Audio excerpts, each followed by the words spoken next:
Teman-teman yang saya hormati, Presiden Republik Indonesia baru saja menerima surat-surat kepercayaan dari 10 duta besar negara sahabat untuk Indonesia. 7 duta besar berkedudukan di Jakarta atau kita sebut Residence Ambassadors, yaitu Amerika Serikat, Brunei Darussalam, Bulgaria, Kuba, PNG, Tunisia, dan Rusia. Sementara 3 duta besar berkedudukan di luar Jakarta atau kita sebut non-resident ambassadors, yaitu Lituania berkedudukan di Singapura, Makedonia Utara dan Republik Slovenia berkedudukan di Canberra. Rekan-rekan, Indonesia memiliki hubungan yang baik dengan 10 negara tersebut. Beberapa di antaranya merupakan mitra dagang atau mitra kerjasama ekonomi utama Indonesia. Sebagai contoh, Amerika Serikat merupakan mitra dagang utama Indonesia. Nilai perdagangan kita sudah lebih dari 34,5 miliar US dollar tahun lalu dan kita mengalami surplus yang cukup besar. Sementara perdagangan dengan Rusia tercatat lebih dari 3,3 miliar US dollar.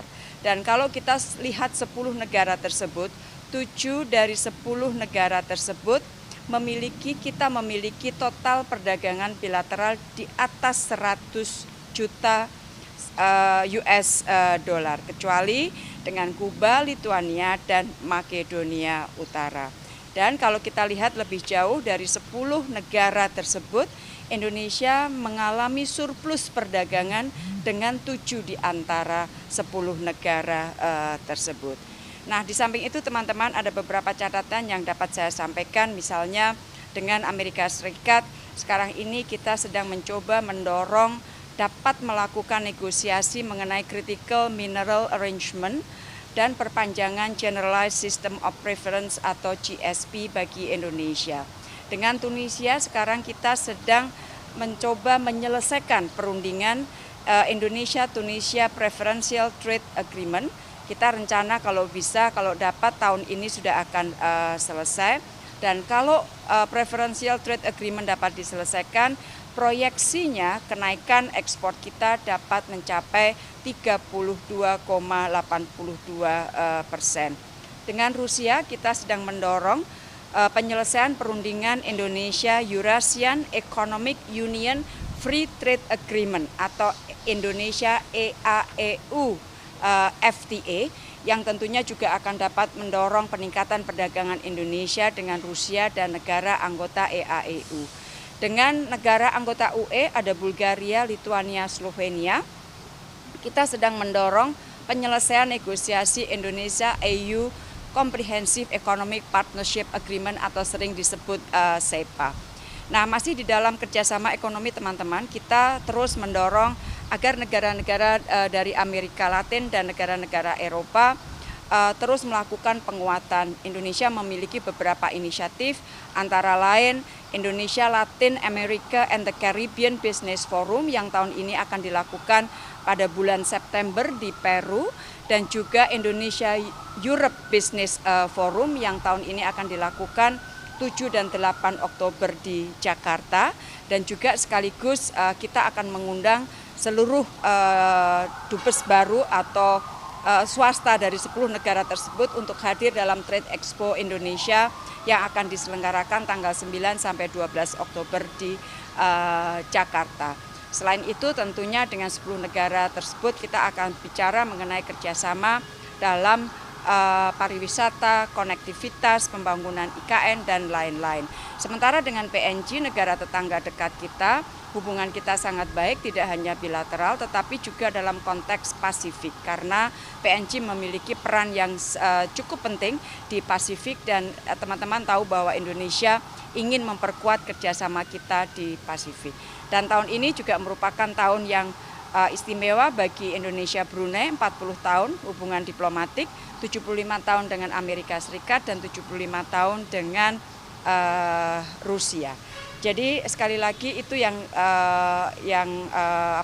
substansi atau prioritas yang dari sisi Indonesia melihat yang ingin dimajukan dengan keberadaan 10 duta besar asing negara sahabat untuk Indonesia. Dan setelah kegiatan ini setelah penyerahan surat-surat kepercayaan, satu persatu saya akan terima mereka untuk lebih mendetailkan prioritas-prioritas kerjasama dengan ke-10 negara tersebut.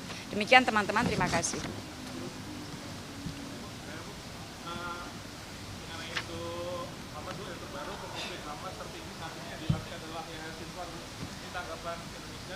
Yang mendukung perdamaian Palestina ini bagaimana, Bu? Jadi kita fokus kepada upaya penyelesaian perdamaian. Ya, dari kita jelas bahwa kita terus, pertama kita mendorong agar terjadi ceasefire. Yang kedua, kita terus mendorong agar bantuan kemanusiaan dapat dijalankan, dapat dilakukan tanpa adanya hambatan. Yang ketiga, kita terus mendorong agar dapat tercapai perdamaian yang berdasarkan two-state solution. Jadi kita tetap fokus, fokus kita akan kita jalankan terus. Dan hari ini saya juga akan menerima, ada delegasi dari Palestina yang akan ketemu saya. Mereka adalah tamu dari PBNU dan sore ini jam pukul 3 saya akan menerima beliau dan kembali akan menegaskan dukungan Indonesia terhadap perjuangan bangsa Palestina. Jadi fokus kita jelas dan kita juga berada di depan untuk membantu misalnya negara-negara lain agar mendukung keanggotaan Palestina di PBB, mengakui Palestina, kemudian bagi UNRWA untuk dapat bekerja karena banyak sekali gangguan yang dialami oleh UNRWA yang dimana Indonesia mengatakan bahwa UNRWA perannya masih sangat penting untuk membantu para pengungsi Palestina. Ya. Jadi pertama korban meninggal tersebut beliau sedang berada di salah satu hotel yang terbakar dan beliau dari keterangan medis dikatakan bahwa beliau banyak sekali menghirup asap akibat kebakaran tersebut.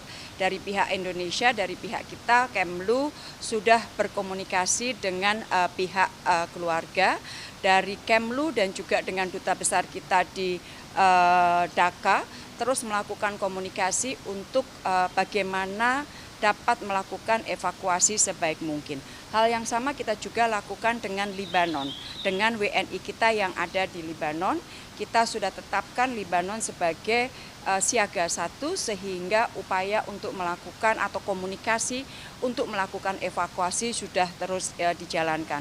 Beberapa kali dengan KBRI kita di Dhaka sempat mengalami masalah komunikasi karena dalam beberapa kali tidak bisa dihubungi, tetapi beberapa hari ini sudah dapat berkomunikasi dengan baik. Terima kasih teman-teman, selamat hari ulang tahun ASEAN.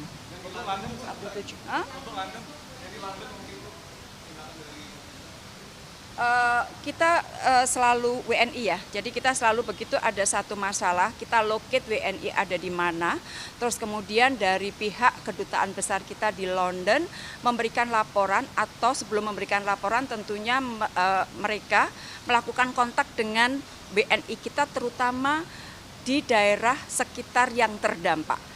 Untuk mengetahui apakah WNI dalam kondisi aman atau tidak. Sejauh ini laporan yang saya peroleh dari duta besar WNI dalam kondisi aman. Jadi itu sudah merupakan protap kita, otomatis begitu ada masalah di satu titik langsung dikontak dan hotline juga terbuka. Terima kasih teman-teman, terima kasih.